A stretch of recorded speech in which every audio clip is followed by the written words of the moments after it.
Hi, I'm Helen Bauer, and this is the Heart of Hospice podcast. The Heart of Hospice podcast is your source for compassionate and informative discussions about hospice and end-of-life care. I'm a certified hospice and palliative care nurse with over 15 years of experience. Whether you're a caregiver, someone with a serious illness, or you simply need to know more about hospice care, this podcast is for you. Join me as we explore all the aspects of hospice, from the details of caregiving to the emotional and spiritual dimensions of end-of-life journeys. For more resources and to connect with me, visit theheartofhospice.com and find us on Facebook, Instagram, and LinkedIn. Keep listening for today's episode.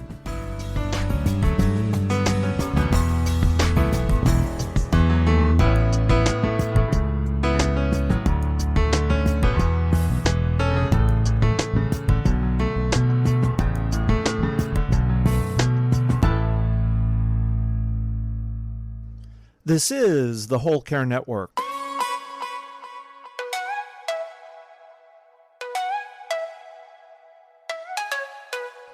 Helping you tell your story one podcast at a time. Content presented in the following podcast is for information purposes only. Views and opinions expressed in this podcast are solely those of the host and guest and may not represent the views and opinions of the Whole Care Network. Always consult with your physician for any medical advice, and always consult with your attorney for any legal advice. And thank you for listening to the Whole Care Network.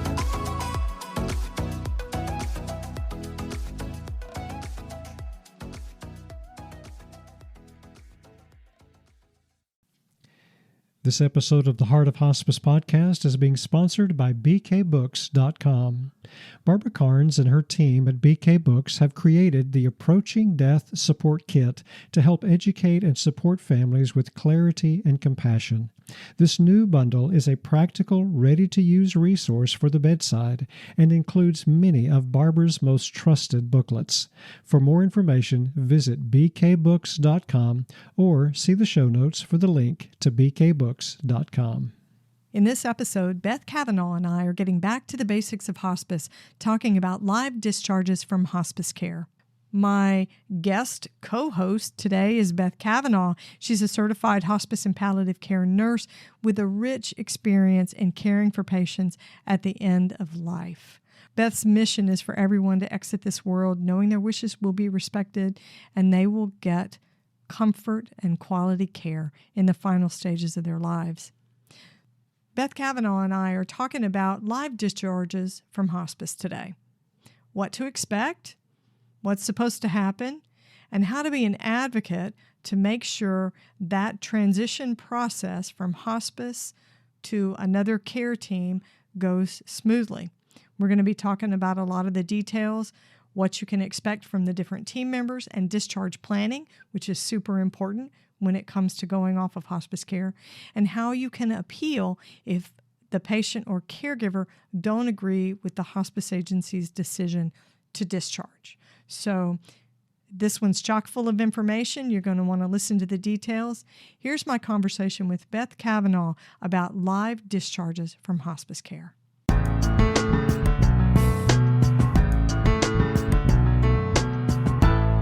We're back today with our Back to the Hospice Basics episode, and my friend and colleague Beth Cavenaugh is with me. Hi, Beth. Hey, Helen. It's good to be back. Thanks for having me. I'm so glad to talk with you again. You're such a good sounding board for me. When I don't remember something, you remember it, so it works out perfectly. Well, vice versa. I mean, I really appreciate your global and in-depth perspective of all things hospice. So thank you. Well, we are talking about a big event in the life and care of a hospice patient, and that is a discharge from hospice care. A live discharge, when the patient no longer qualifies for hospice care. It's a big deal. It is a big deal. Yeah, and a lot of times I call it graduation, which some people really love, and I've had a lot of patients that are very excited about not being a hospice patient anymore. Right. It sounds great. It does. It sounds great. And then there's the reality of taking away some services that may have been put in place. So, Right. And a lot of times, these hospice patients have been on service with hospice teams for quite a while. So it's a big healthcare culture shift to remove that team and set them up with a new care system. right, because I think of somebody who has dementia maybe, and they've come onto hospice after perhaps an event they had. They went to the hospital, their baseline was lower. They weren't doing very well, maybe mentally off, physically weaker, more fatigued.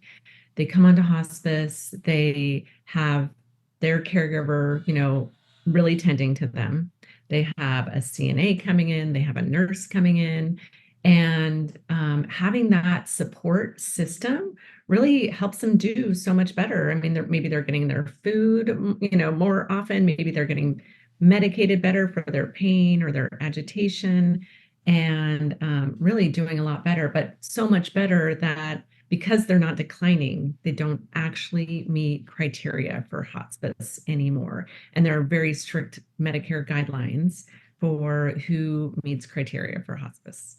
Right. I've seen that happen quite a bit with respiratory patients, people with COPD and emphysema. Yeah, they Yes. have these terrible exacerbations and they're in the hospital, their status is lousy, and then they come home. The hospice team is supporting the caregiver. The meds get consistent. The caregiver feels comfortable. The meds are customized. And lo and behold, the patient begins to improve. Right. Right. And so it does happen even with hospice patients.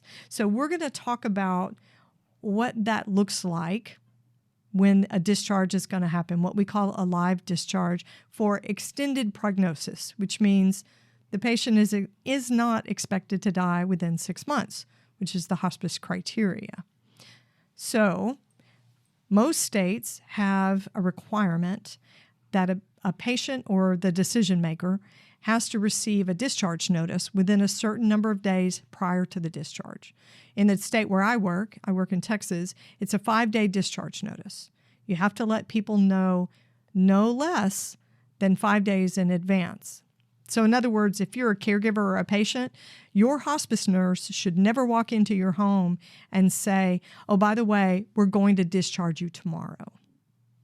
Right. You need a heads up so you can get some things into place. Right. And there's some things that the hospice team is supposed to be doing for you before they actually discharge you off hospice care. They're not just going to hand you a piece of paper and say goodbye.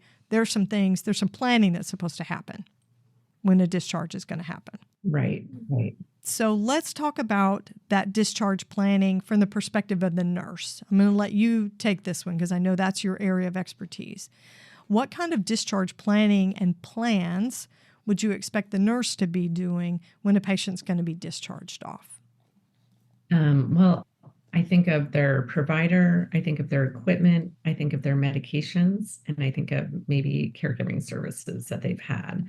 So we kind of look at these layers of support that have been provided through hospice and make sure that it's a seamless transition when they're discharged from hospice. And so making sure that they have a provider, a physician that can oversee their care. And generally they'll go back to their physician they were with prior to hospice, unless they stayed with their physician the whole entire time. A lot of times, cancer patients or respiratory patients, they'll stay with their provider throughout their hospice journey. Right. So they'll make sure they have a provider, make sure that their medications are going to be able to be covered by, when they're not on a hospice, because the hospice benefit does pay for any medications that have to do with pain or symptom management or their hospice diagnosis. And so coordinating that with their new provider and, really looking at the kind of care they've been receiving in the home. So if the CNAs had to go out to their home, maybe 2 times a week, maybe looking into some home health options, kind of coordinating with a social worker to see if they can gather more resources in the community. to help them, just kind of still have a bountiful quality of life, even though they're not with hospice support. And the company from the hospice company will come and remove the equipment, and then the community service provider will drop off equipment. So that might be a bed or oxygen tanks, things like that you've been needing and that have been helpful in the home. Right. And it's supposed to be an overlapping transition. When the hospice equipment gets picked up and that oxygen gets taken out, there should be oxygen coming in. Hospice shouldn't immediately just decide, we're going to take your oxygen out of your home and not leave you with any sort of support at all. It's not supposed to work that way. Definitely not. So let's talk about the psychosocial planning. I'll field that one.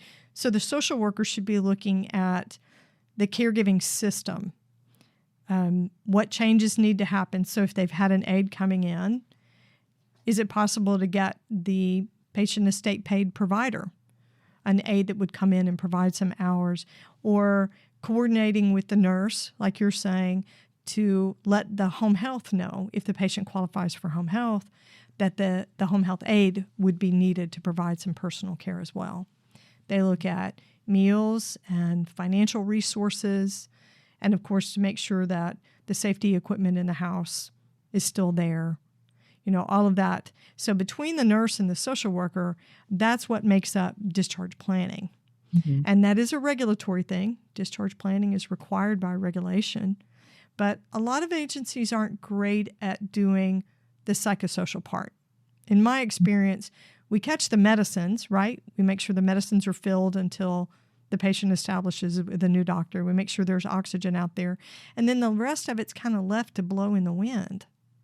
Right. But the social worker is responsible for that psychosocial planning to make sure that the discharge is well-rounded when it comes to having a plan.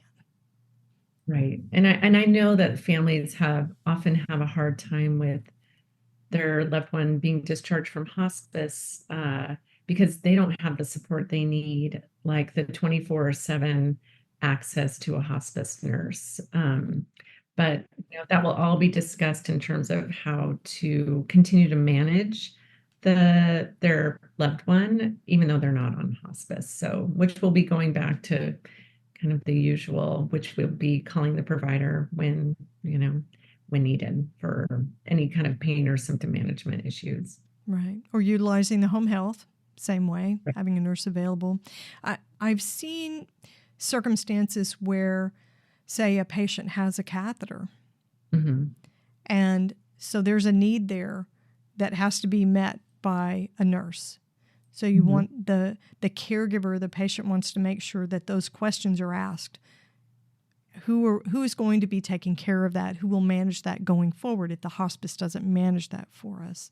I think there's some advocacy that has to happen to make sure nothing slips through the cracks.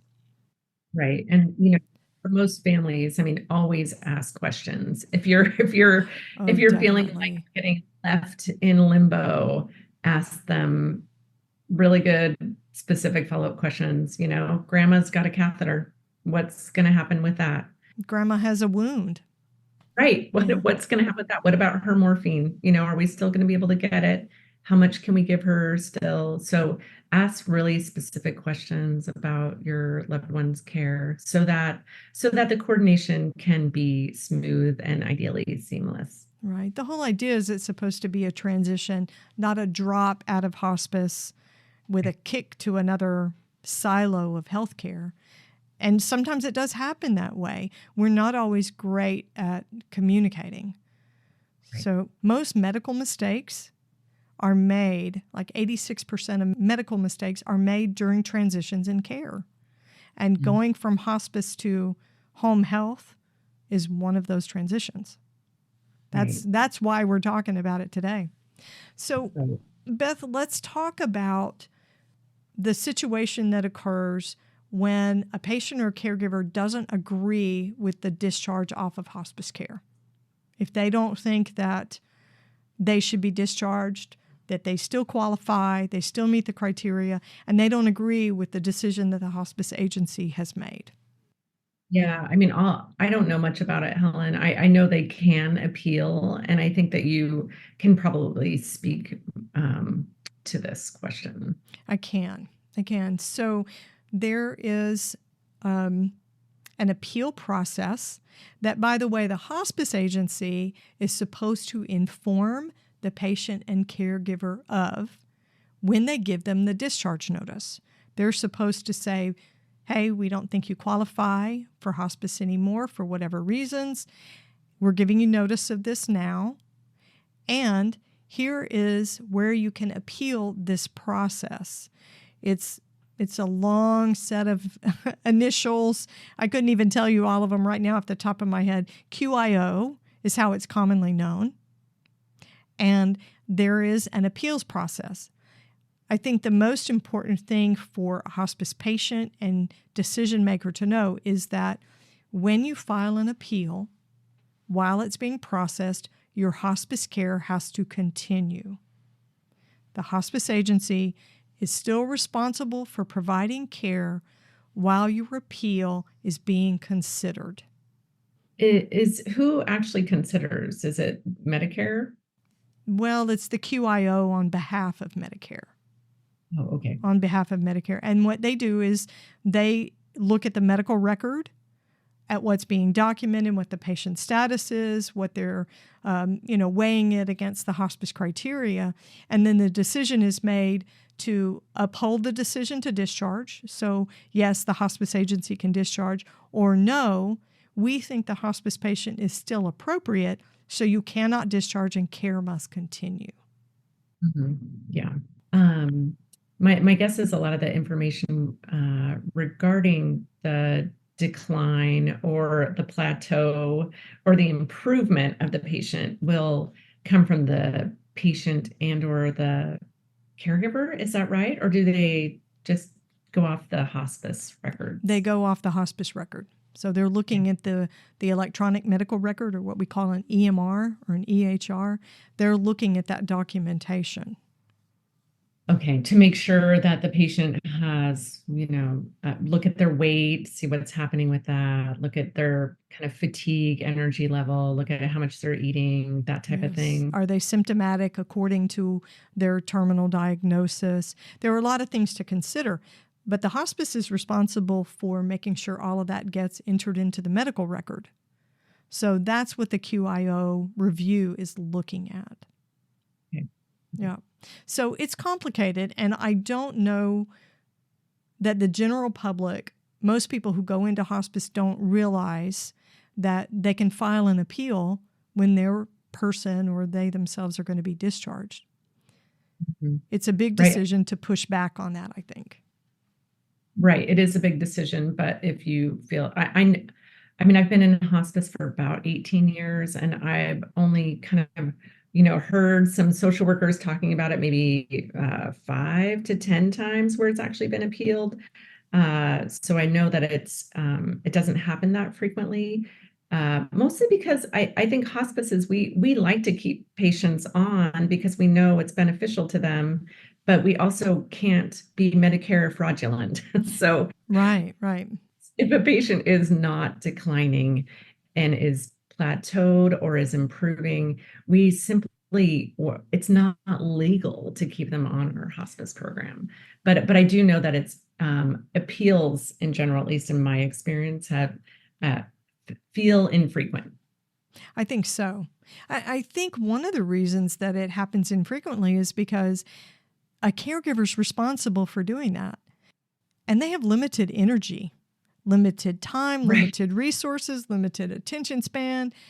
And here they are going to fight this and push against this when they really don't have the bandwidth to do it. It's just another piece of advocacy that takes energy from them. I know.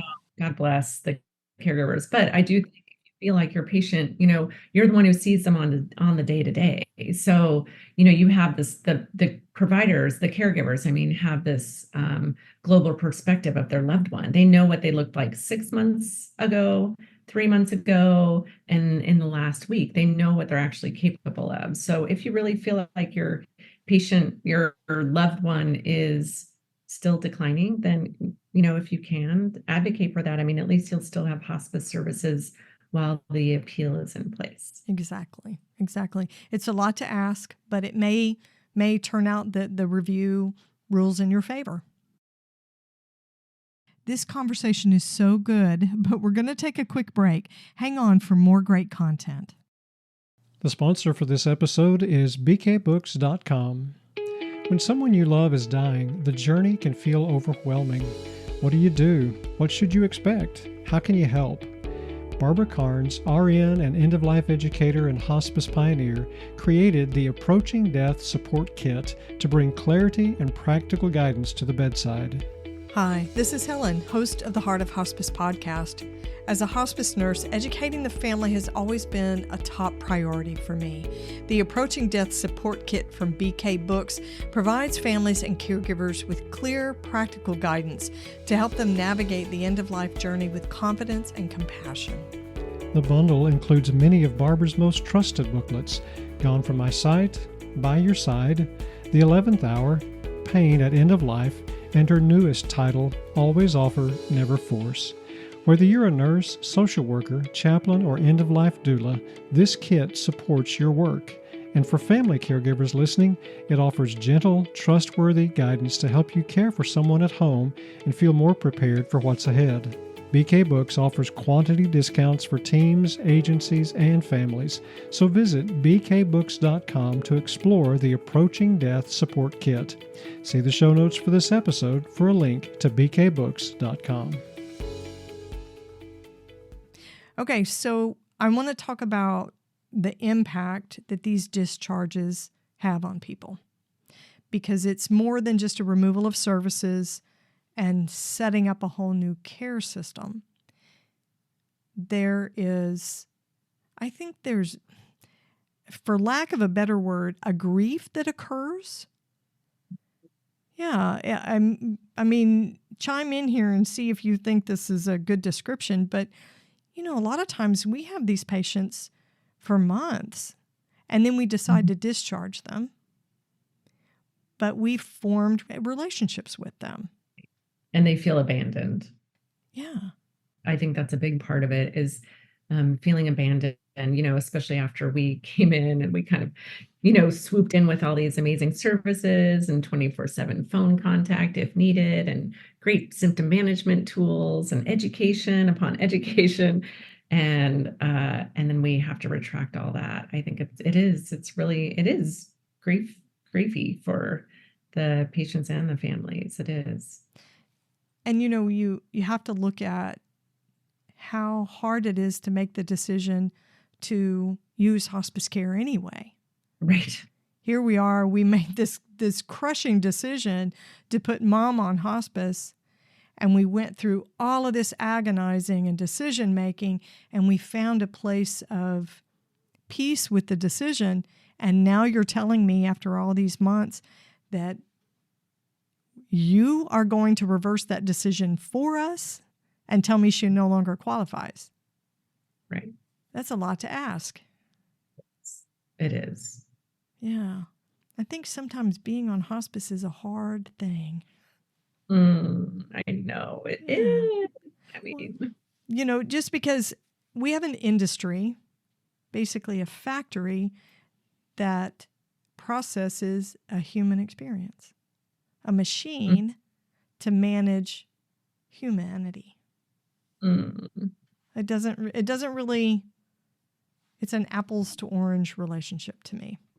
Yeah, I do know. I mean, because oftentimes I'll say that I love the work of being a hospice nurse, and sometimes the system is the hardest part of being a hospice nurse, so because we don't want our patients to go off service because we've developed a intimate connection with somebody, and yet there is this big regulatory beast called Medicare that is guiding this whole process and has all the rules that we just simply have to follow. I mean, because that's where the money comes from. So it's the weird reality of the hospice benefit.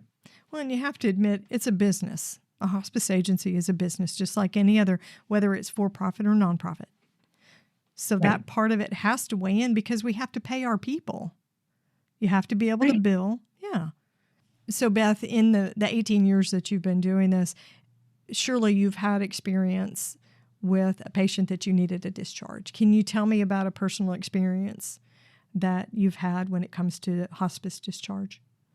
Yeah. And I have the ones that come straight to my mind are ones that are joyful experiences, being discharged off of hospice. So, I've had two patients come to mind, and they came into our hospice facility. I was working in an inpatient home.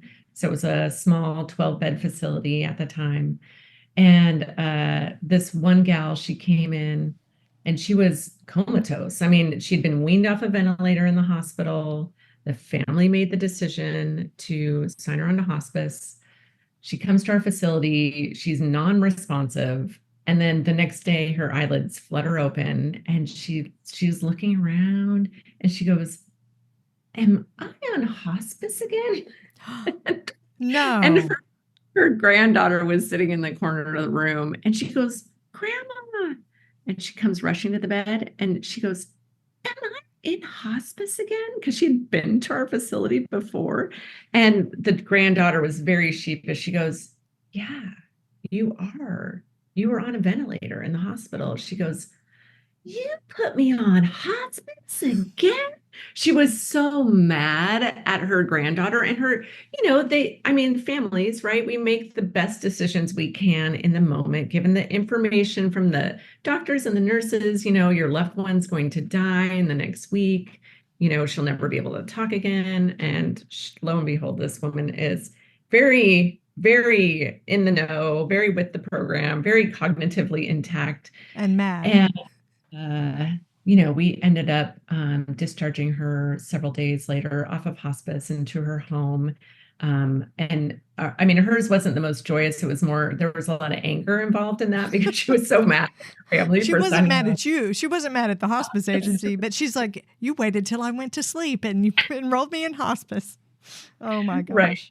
So, but for her, it was obviously a great thing to do. And she had so much, I think it just kind of fueled her spirit and will to live.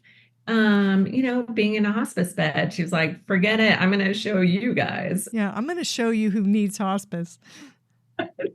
And this other gentleman, he was kind of the same. And he was so excited when we wheeled him out on a stretcher into the AMR as he left our facility, and we discharged him from hospice. And he said, "Gosh, I'm going to do the Shanghai tunnels, Beth. I'm going to do the Shanghai tunnels. I've never done them before."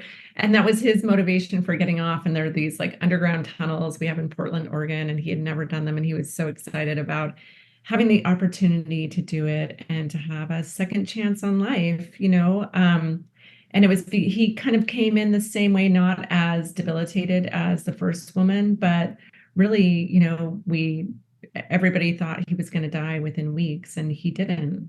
He surprised everybody and signed off hospice, and it was a very joyous occasion. And I think the important thing to know is, sometimes people go home and maybe it's not as smooth of a transition, or maybe they, some other health issues come up and they end up going to the hospital. And, you can sign back onto hospice pretty much at any time. So, right. It's not like it's a one and done deal with hospice. You have pretty much countless opportunities to sign on to hospice. But yeah, I had really joyous experiences when people, that's why I call it graduations. A lot of people don't want to die. So most people don't want to die. So they're joyous experiences. Yeah. Well, that's a nice way to close, talking about live discharges. So thanks for joining me today on this Back to the Basics of Hospice episode, and we'll talk next time. It was a pleasure. Thank you for having me, Helen. Thanks for listening to the Heart of Hospice podcast. Check out our sponsor in the show notes, and please leave a rating and review on Apple Podcasts. We would appreciate it if you would share this episode with your friends and family and anyone who needs to know more about hospice. Connect with us on Facebook, Instagram, and LinkedIn. And remember, no matter who you are or where you are in your hospice journey, you are the heart of hospice.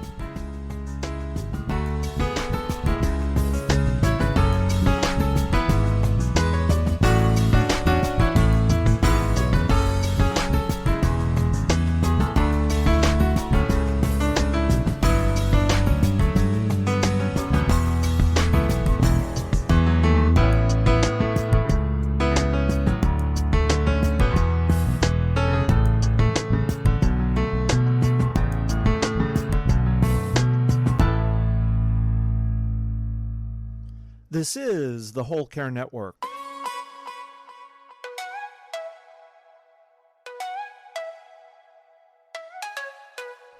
Helping you tell your story one podcast at a time.